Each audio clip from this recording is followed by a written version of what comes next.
오늘 역사의 교훈 이렇게 제목이 그렇습니다. 역사라는 것은 무엇이냐? E.H. 커리라는 사람은 역사학자인데 이렇게 말했습니다. 역사는 현재와 과거의 끊임없는 대화이다. 그러니까 과거가 없이 현재가 있을 수 없고 현재가 없이 미래도 없다, 이런 말씀입니다. 우리가 오늘 여기 말씀에 나온 것을 보면 이스라엘 백성들 광야 교회에서 일어났던 일들이 기록이 되어 있습니다. 그러면 역사를 만드신 하나님께서 어떻게 이스라엘 백성, 이스라엘의 여호와의 군대를 만드셨느냐.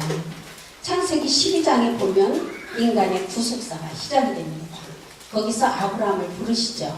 아브라함의 한 가정을 불러서 하나님께서는 그 가정을 통해서 창세기의 역사를 하십니다.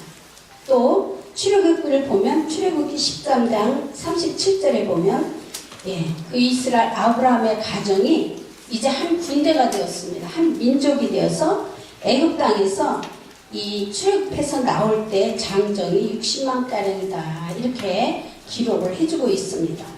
그러면 하나님께서는 창세기의 아브라함의 가정을 통해서 하나님의 백성을 부르셨고, 또 출애굽기에 이스라엘의 민족을 삼으시고 군대를 만들어서 광야로 인도해 가시는 모습을 봅니다. 그럼 신약 성경에 와서는 예수님은 누구를 위해서 오셨느냐? 요한복음 1장 29절에 보면 세상 죄를 지고 가는 하나님의 어린 양이로다. 우리의 모든 죄를 지고 인류를 구원하시기 위해서 예수님이 이 땅에 오셨다는 것입니다. 그래서 우리 이스라엘 역사가 우리 신앙의 역사를 통해서 오늘 우리 앞으로 삶도 나가야 된다라는 것이 오늘 말씀인 것 같습니다. 광야의 교회를 보면은 하나님께서는 광야의 이스라엘에 모세를 세우시고 영도자를 삼으셨어요. 그래서 그들을 다 이끌고 광야 교회로 나오셔서 하나님이 직접 지시하시고 하나님이 인도하시고 먹이시고, 그들이 정말 40년 동안 광야 생활을 했지만 신발이 떨어지지 않았고 옷이 헤어지지 않았다, 성경이 이렇게 말씀을 해주고 있습니다. 주님을 따라가기만 하면 이 모든 것에 부족함이 없다, 이런 말씀이에요. 그래서 보면 우상숭배 하지 말고 음행에도 빠지지 말라고 했고, 하나님을 시험하거나 원망하지 말라고 했습니다. 그럼에도 이스라엘 백성들은 중간에서 만나가 싫어지면 고기를 달라고 투정을 했습니다. 저는 이 광야 교회의 이스라엘 백성들을 보면서 이 사람들은 홍해를 진짜 육지같이 건너왔고, 하나님이 물을 달라면 물을 줬고, 그런데 뭐가 없으면 기도를 하지. 왜 그렇게 모세를 원망했고, 모세를 원망한 건 하나님을 원망한 것이 아닙니까? 왜 그랬을까? 그런 생각을 하다가 제가 민수기를 읽다가 하나 깨달은 게 있었어요. 오늘 여기 말씀도 나오지만 민수기 21장에 보면은 이 사람들이 가나안 땅을 가는 동안에 쉬운 길은 아니었습니다. 산을 넘고 물을 건너 가는 길이 너무 험했기 때문에 마음이 상했다, 이렇게 성경은 표현하고 있어요. 맞습니다. 우리가 신앙생활 하는데 마음이 늘 편안하다고만은 할 수 없고, 때로는 마음도 상하고 아프기도 하고 속옷에 찔리는 것 같이 고통스럽기도 합니다. 그럴 때마다 이 이스라엘 백성들은 모세를 원망했어요. 그런데 그걸 보면서 나는 원망하지 말자. 이 사람들이 모세 원망하다 불뱀을 물려 죽고 연병에 걸려 죽고 많은, 성경을 보면 23,000명이 광야에서 죽었다, 이렇게 기록이 되어 있습니다. 또 애굽에서 나온 모든 이스라엘 백성들은 다 광야에서 죽었어요. 광야에서 난 2세들만 가나안 땅에 들어갔다는 겁니다. 그럼 오늘날 우리가 이제 낮 예배가 150명 안팎으로 우리가 모여서 예배를 드려요. 그러면 어떤 때 내가 교회 와서 예배 드렸습니다. 나는 구원을 맡아놓은 당상이다, 나는 구원받았다 할 수 있겠습니까? 우리가 150명 안팎으로 예배를 드리지만 이 가운데는 구원 못 받을 분들도 많이 있습니다. 저도 예외는 아니에요. 저도 어떤 때 내가 이러다 지옥 가지 않는 건가, 그런 생각을 하게 됩니다.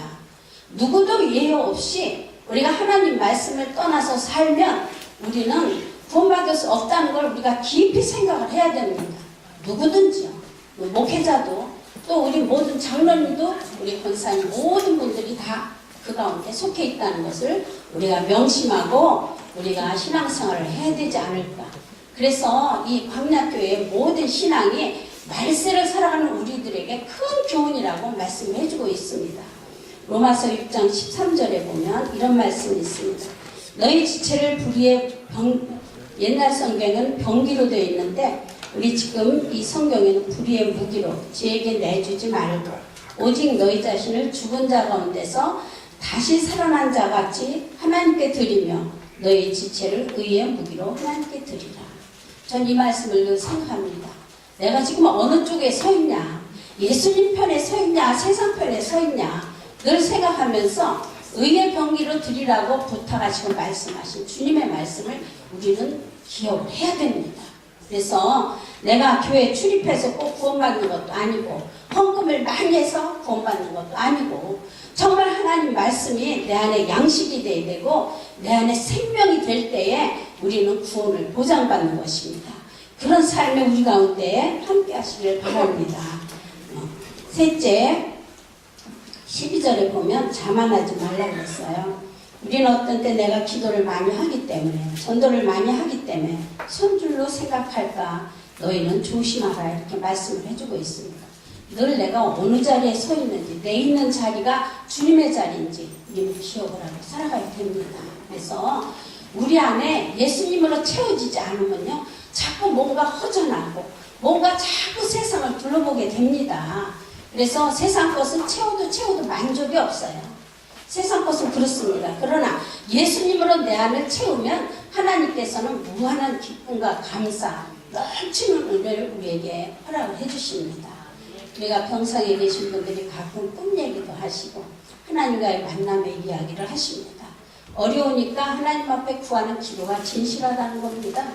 우리가 진실하게 하나님 앞에 구하고 믿음을 따라 살아가고자 할 때에 하나님께서는 반드시 우리가 어떻게 행할 것을 가르쳐 주신다는, 그래서 주님의 교훈이 우리를 천국으로 인도해 가는 줄로 믿습니다. 그래서 정말 악한 마귀는 사자같이 두루다니며 성필자를 찾는다고 했습니다. 베드로전서 5장 8절이죠. 나라고 마귀가 비켜가는 건 아니에요. 수없이 하루에도 마음이 무너지고 또 이 선과 악을 가지고 싸우고 내가 정말 어떤 것이 주님의 길을 따라가는 것이냐 이런 것을 고민하고 기도할 때 우리 주님께서는 우리의 갈 길을 인도해 줄 수 있습니다. 그래서 나를 향한 내 역사가 우리 가정의 역사가 될 수 있도록 또 우리 가정의 역사가 우리 가문의 역사가 되고 또 내 신앙과 내 믿음의 역사가 우리 대성교의 역사가 되는, 그래서 모든 사람들이 칭찬하고 또 존경하는 그런 믿음의 삶을 살아가시는 저 우리 모두 되시기를 간절히 부탁을 드립니다.